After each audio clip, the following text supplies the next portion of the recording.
The situation with Iran is a very problematic one, not just because of Iran's current leadership and the history that you, I'm sure, heard about from Joe and others, but because of the political prism through which all foreign policy is made by this administration.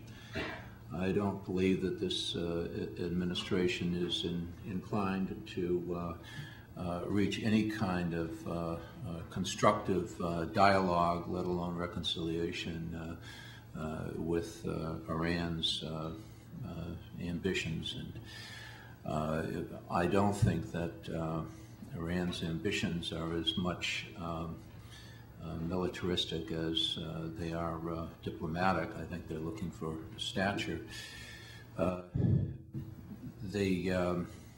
The only hope I have, really, is that the Iranian people will not define the American people by their government any more than we will define the Iranian people by their President Ahmadinejad.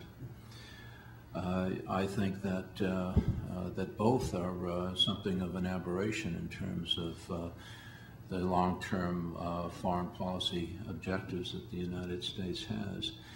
And I have had that negative, pessimistic view underscored by recent events. For example, we had language in the Iraq supplemental that would have prohibited the administration from taking unilateral preemptive military action against Iran without specific congressional authorization. That had to be taken out, presumably in order for the bill to pass. We also have a situation ongoing where we have captured several Iranian diplomats, and despite the very strong urging of Secretary of State Rice that they be released, the Darth Vader of American foreign policy in the form of the Vice President intervened and made sure they were not released. I can cite any number of other cases, including some that I think might be looked at as provocation, deliberate provocation, to reach this conclusion that as long as this administration is in power, I think they're going to use Iran as a foil.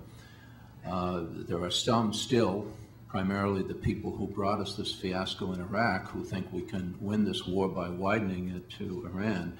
I think that they are largely too discredited at this point to proceed with those ambitions.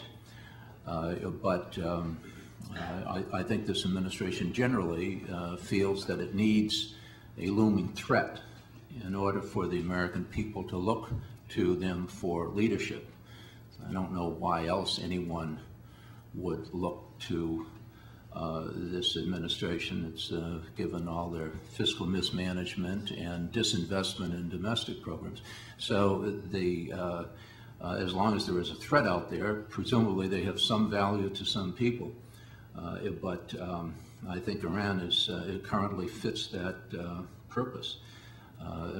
What I would like to talk about is, though, what we might do with a new administration and with some people who looked at foreign policy from an objective standpoint in terms of what was in the long-term best interest of the American people's security and some peace and stability throughout the world. And I think we would take a far different approach than we're taking. I do think that there are things that we could sit down and discuss with Iran, which would be in our mutual benefit.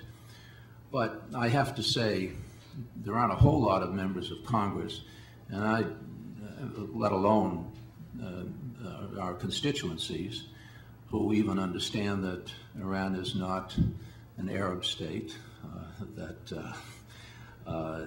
well, I could go on and on. I don't think they understand that there are 70 million people, 3 times the number of people in Iran as in Iraq, and that we do not have the capability to engage in a military conflict with Iran as long as we are stuck in this morass in Iraq, and it would be so counterproductive that would verge on the insane to look for such an opportunity. But having said that, I still have great concern, and I can't wait for us to get a rational, responsible foreign policy team directing this country. Should I be any more direct, or is that okay? Good. I think that's sufficient to throw out there and generate some discussion. Thank you, Jim. Thank you very much. Thank you.